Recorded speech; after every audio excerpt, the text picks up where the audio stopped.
Selamat pagi anak murid kami semua. Apa kabar nak? Jumpa lagi bersama Ibu Nurselina Febriani Damanik dari SD 091253 Bukit Maraja. Sebelum kita mulai pembelajaran hari ini, mari kita berdoa menurut agama dan kepercayaan kita masing-masing.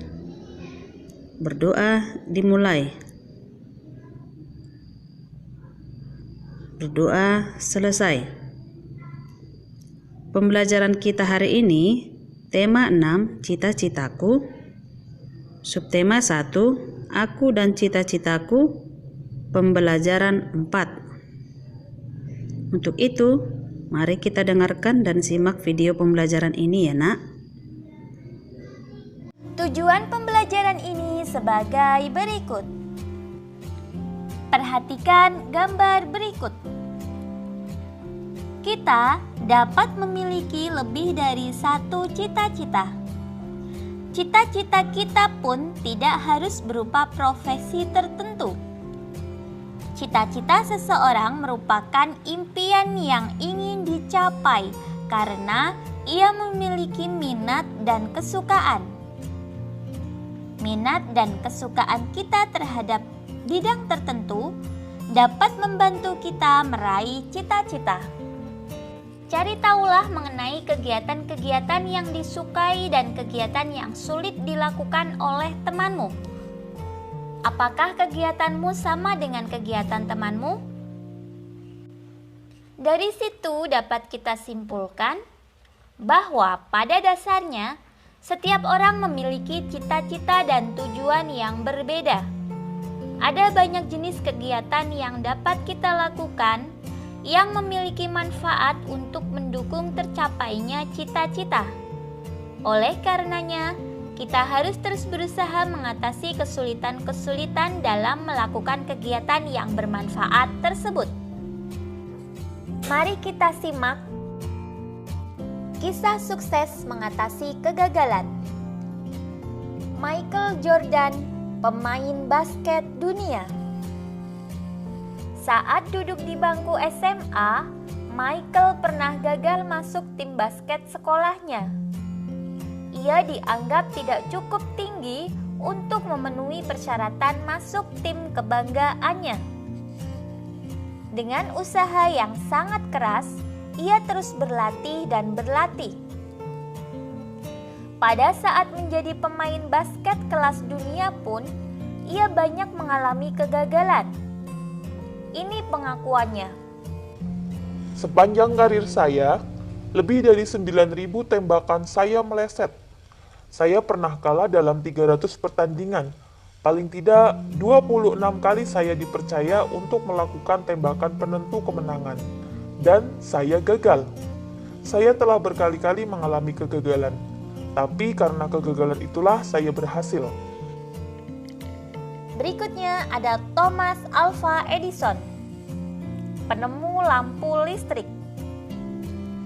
Semasa sekolah, ia pernah dikeluarkan dari sekolahnya karena dianggap tidak dapat mengikuti pelajaran di sekolah. Thomas kecil bermasalah dengan pendengarannya. Ia harus berusaha lebih keras dari teman-temannya yang lain dengan belajar sendiri di rumah dan membantu ibunya yang miskin. Dengan belajar sendiri di rumah, Thomas membaca banyak buku yang memacunya melakukan berbagai macam percobaan di bidang sains. Beribu kali ia gagal. 2000 kali ia mencoba kembali. Ia tak pernah menyerah. Kegigihannya berbuah manis, sehingga kita dapat menikmati terangnya lampu pijar ciptaannya. Dapatkah kamu bayangkan jika ia menyerah? Thomas menceritakan rahasia keberhasilannya. Jika saya ditanya apakah yang dapat membuat seseorang berhasil dalam hidupnya, jawaban saya sama. Orang itu harus terus menambah kegagalannya. Jika kamu takut gagal, kamu tidak berani mencoba dan berusaha. Dari kisah tersebut, kita dapat menyimpulkan bahwa cara mereka menghadapi kegagalan adalah dengan tidak mudah menyerah untuk meraih mimpi dan terus berlatih. Bagaimana denganmu? Tantangan apa saja yang akan kamu hadapi untuk meraih impianmu? Bagaimana kamu akan menghadapi tantangan tersebut? Terkadang saya malu jika berbicara di depan orang banyak. Bagaimana saya bisa menjadi guru yang baik? Semuanya perlu dilatih, Din. Aku pun demikian. Aku harus berlatih agar bisa menjadi olahragawan yang hebat. Meskipun badanku kecil, nyaliku tidak kecil, Din. Yuk, kita saling memberi semangat untuk mencapai cita-cita kita. Benny yang berbadan kecil sangatlah gesit dan tangkas. Dayu yang gemulai pandai menari. Lihatlah Siti yang lincah, sungguh sigap gerakannya. Lani yang senang berolahraga pun sangat bugar. Kenampakan luar mereka sangatlah beragam, namun semuanya memberikan manfaat. Perhatikan gambar berikut. Negara Indonesia yang terletak di titik persilangan antara berbagai bangsa menyebabkan beragamnya ras yang ada di Indonesia. Ras berkaitan dengan ciri-ciri fisik atau ciri tubuh. Setiap suku di Indonesia mempunyai ciri fisik yang berbeda. Masyarakat yang tinggal di Pulau Papua dan Pulau Aru merupakan satu kelompok ras yang berbeda dengan kelompok lainnya. Kelompok masyarakat Sakai dari Riau, suku Kubu dari Sumatera Selatan, suku Tomuna dari Pulau Muna, masyarakat Enggano di Bengkulu, dan masyarakat Mentawai memiliki kemiripan satu dengan yang lain. Masyarakat Batak, Toraja, dan Dayak ada dalam kelompok ras tersendiri. Demikian juga dengan kelompok masyarakat Madura, Jawa, dan Bali memiliki ciri fisik yang hampir serupa. Bagaimana keragaman orang-orang yang ada di sekitarmu? Adakah ciri fisik berdasarkan suku asal yang membedakannya? Kalau di sekitar kakak tidak ada keragaman ciri fisik karena semua berasal dari suku yang sama, yaitu suku Jawa. Apakah manfaat mengetahui keragaman ras dan ciri fisik suku-suku yang ada di Indonesia? Manfaat mengetahui keragaman ras dan ciri fisik suku yang ada di Indonesia diantaranya meningkatkan pengetahuan serta wawasan tentang keberagaman yang ada di Indonesia. Kemudian, apakah manfaat mengetahui keragaman ras dan ciri fisik masyarakat di sekitar kita? Manfaat mengetahui keragaman ras dan ciri fisik masyarakat di sekitar kita yaitu dapat meningkatkan jiwa toleransi dan saling menghormati. Kemudian juga menumbuhkan rasa bersyukur atas adanya keberagaman. Perbedaan ciri fisik antar ras dan suku bangsa memperkaya keragaman masyarakat Indonesia. Keragaman yang menguatkan satu dengan yang lain sebagai bangsa Indonesia yang berbesar hati, hidup rukun dalam perbedaan. Keunikan tersebut disampaikan pada sebuah puisi. Tanah airku, tanah yang beragam. Karya De Caritas. Kamu menyebut dirimu orang Toraja. Dia menyebut dirinya orang Papua. Aku menyebut diriku orang Madura. Kami menyebut diri kami orang Indonesia. Kamu bersyukur dilahirkan di tanah para raja. Dia berterima kasih bergelar mutiara hitam. Aku bangga disebut sebagai punggawa. Kami bersujud dikenal sebagai Nusantara. Tanah airku, tanah titipan para dewa. Tanah airku, tanah pusaka. Tanah airku, tanah yang beragam. Segalanya ada untuk manusia Indonesia. Mari kita rawat Ibu Pertiwi ini. Mari kita sayangi jagat Nusantara ini. Mari kita pelihara pusaka ini. Demi kita, bangsa Indonesia.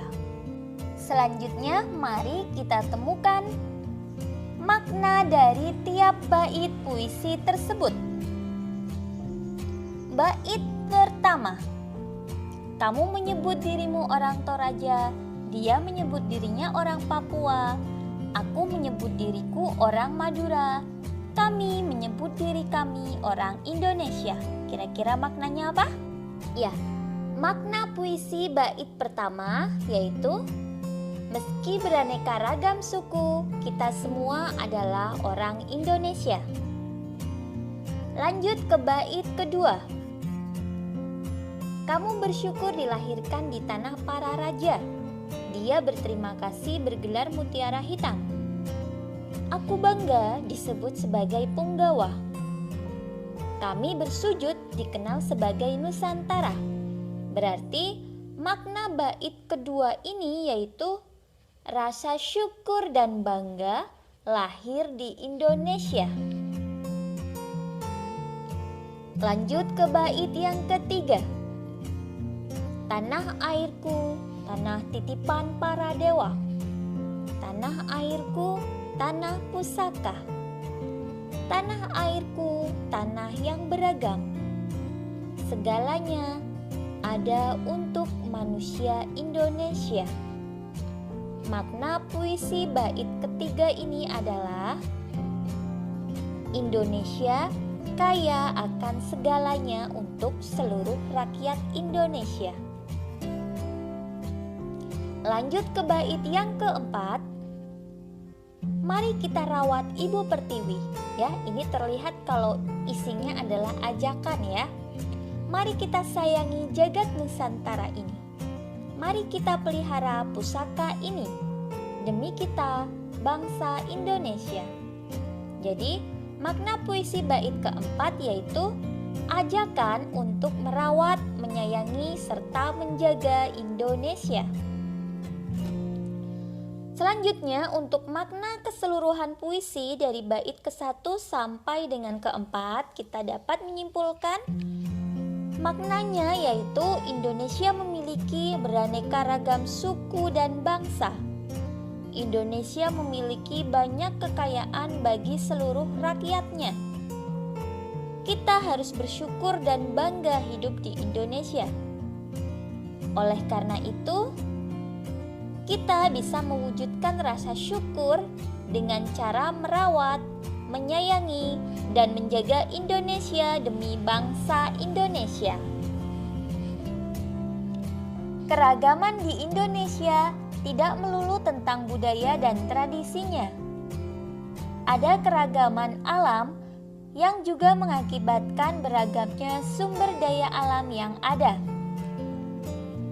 Salah satu sumber daya alam yang tidak terbarukan adalah sumber daya berupa pertambangan.